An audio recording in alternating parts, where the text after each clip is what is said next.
Okay, so in this lecture, we're going to talk about prime numbers, which I hope you've already heard of before.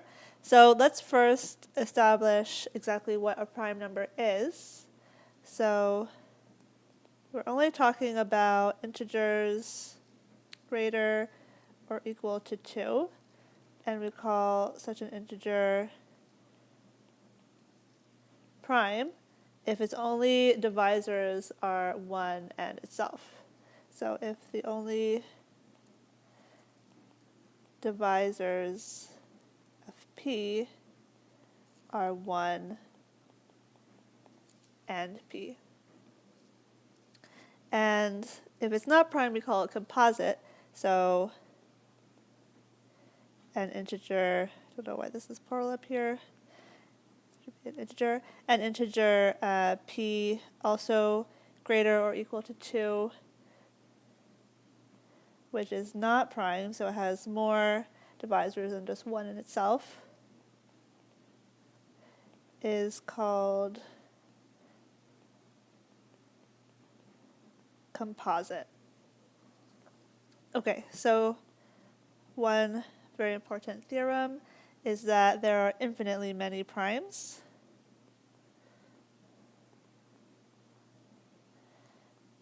And I will repeat the proof of this in this lecture because the way that is proven is good to know. It's a pattern that you might find coming up again and again. So here's the proof. So we're going to suppose not. We're going to do proof by contradiction. So we're going to suppose that there are not infinitely many primes. And this, of course, means that there are finitely many primes.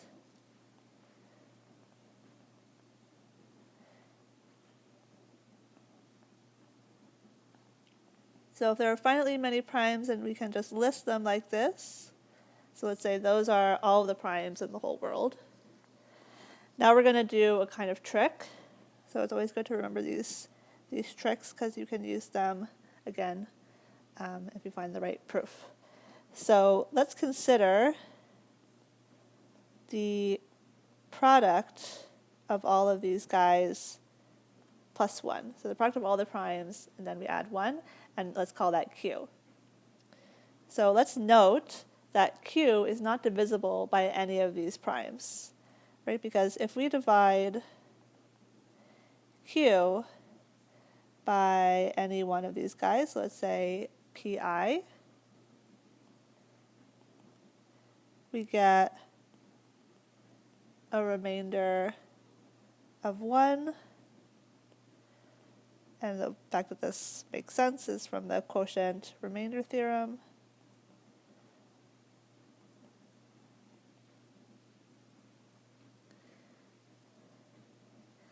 And so then we can say that Pi definitely does not divide Q, because if it divided Q, then the remainder would be 0, not 1. So Pi does not divide Q.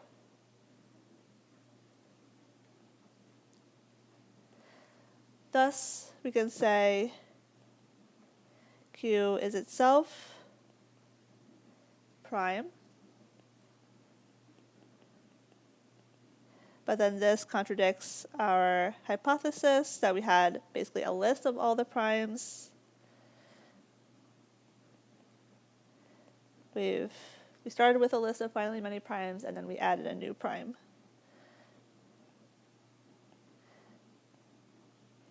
So then we can conclude that our assumption was wrong. There must be infinitely many primes.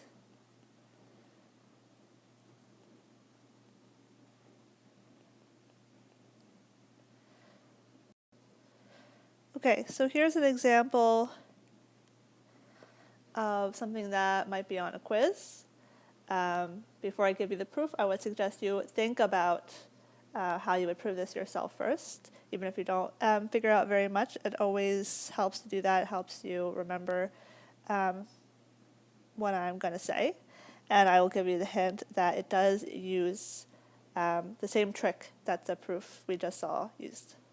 Okay, so the statement is that for every natural number greater than 1, there is a prime p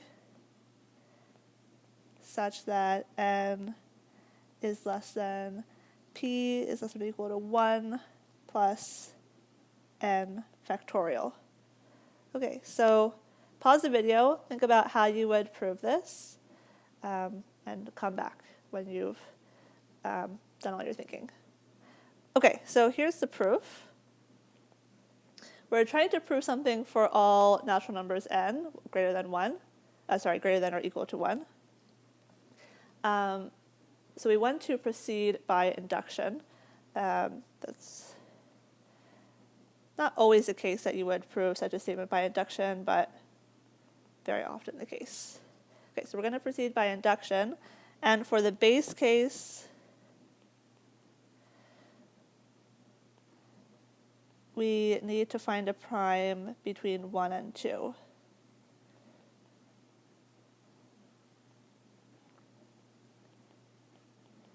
So such that p is between 1 and 1 plus 1, which is 2. But we know such a prime, which is 2. So we can let p be 2, which is prime. Okay, so for the inductive step, we're going to suppose that this is true for n. So suppose that there is a prime p between n and 1 plus n factorial. We want to show that there's another prime, let's call it q, between n plus 1 and n plus 1 factorial. Okay, so let's look at our assumption. And there are two possibilities here. So most of the possibilities, in some sense, are that p is not n plus 1 itself, but it's something not including n plus 1, but greater than n plus 1, all the way up to 1 plus n factorial. That's probably the most likely situation. And if that's the case, so if p is strictly greater than n plus 1, then p will also be in the range that we're interested in. It will be in this range here. So we can let q be just that same p. Okay? But it might be the case, unfortunately, that it actually is n plus 1, and then we have some thinking to do. So otherwise, p equals n plus 1, and thus, of course, n plus 1 is going to be prime. So now we're going to use a similar trick to the trick that was in the previous proof. So let's consider the product of all the primes that we know about, so all the primes up to and including n plus 1. So let m be the product all primes up to and including n plus 1. Okay. Then we have the following inequalities. So we know that n is less than m because m includes the factor n plus 1. So n is definitely less than m. And since m is all of the includes all of the prime numbers up to n plus 1, we can say that it's less than or equal to n plus 1 factorial. I mean, it's probably less than n plus 1 factorial since there are some composite numbers in there, but let's just go with that. And then if we add 1 to everything, we find this. okay, which is looking like our inequality that we want. So we're going to hope that m plus 1 is prime, and then we can let q be m plus 1. So if m plus 1 is prime, then we're all good. Then we let q be n plus 1. M plus 1. But we have to consider that m plus 1 might be composite. So if m plus 1 is composite, then it is divisible by some prime q. So this is by the fundamental theorem of arithmetic, which we have proven at least this part of in a previous lecture, but I would make sure that you look at that in the book, make sure you understand it. So we know that m plus 1, if m plus 1 is composite, then it must be divisible by some prime q, but this cannot be any of the primes that make up m. So it cannot be less than or equal to n plus 1. Because, and now I won't repeat this because it's exactly the same reasoning that we did in the previous proof, but basically because if we divided it by any of those primes less than or equal to n plus 1, then we would find that by design the remainder is just 1, so it can't be divisible by any of those guys. Okay, so you shouldn't leave out this information if you're writing this for a real quiz or something, but because it's exactly the same piece of information, I won't write it again. Okay, and then we've already given this guy the name Q on purpose, so we can just sum up what happened. We can say there is a prime Q, so certainly this prime here that we've singled out, we just said it's not less than or equal to n plus 1, and it's certainly less than or equal to 1 plus n plus 1 factorial because it's a factor of n plus 1, which is less than or equal to that guy.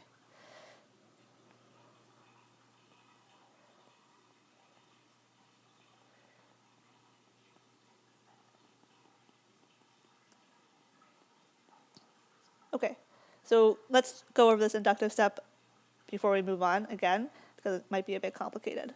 Okay, so for the inductive step, we did the normal things. First of all, we supposed that our inductive hypothesis holds, and we wanted to show that our statement holds for n plus 1. And then we split into two cases that were not immediately apparent, but after a bit of thinking, hopefully they are apparent, because if our prime p that we already knew about was anything other than n plus 1, we are totally good because we can just let our prime q that we're looking for be that prime. But there's a problem, which is that p could still be n plus 1. It's unlikely, but it could happen, of course. So this was our case that we were just saying. If this happens, if p is greater than n plus 1, it's all good. Otherwise, we have to deal with this case, that p is n plus 1. And then we think about what's going on there. So we now reach into our hat of tricks. We remember this trick from the proof that we just saw about the infinity of primes. And we let we think about all the primes up to and including n plus 1, and we let m be the product of all of those primes. Okay, and then this will be perfectly situated so that m plus 1 is between our two bounds that we're interested in. And then we again have two cases to consider. So we hope that m plus 1 is prime, but of course it could be composite. But actually it's okay either way. So if m plus 1 is prime, again, we're just done. We just let our prime that we're looking for, q, be m plus 1. But if m plus 1 is composite, then we know that none of the prime divisors of m plus 1 by design, by using that trick that we already knew about, could be a prime. Well, it has to be a prime, as I just said, but could be less than or equal to n plus 1. So then we know that it has to be greater than n plus 1. So it's still in this, still above this bound that we are hoping for. And since, of course, it's a factor of q that a factor of n plus 1 that we already know is between these two bounds, then it can't be greater than the upper bound. So it's still within that inequality. So we still find this inequality. Okay, so we can sum up again, not totally necessary, but just to be clear, in either case, or in any case,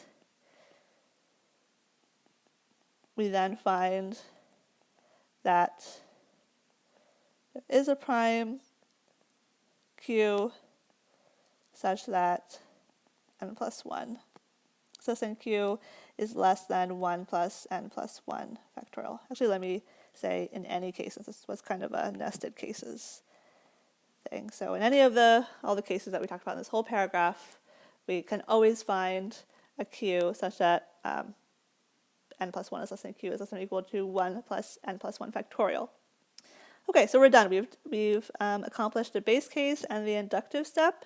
So we can just sum up and say, by the principle of induction, we've shown that for every prime, for every natural number, I mean, greater than 1, greater than or equal to 1,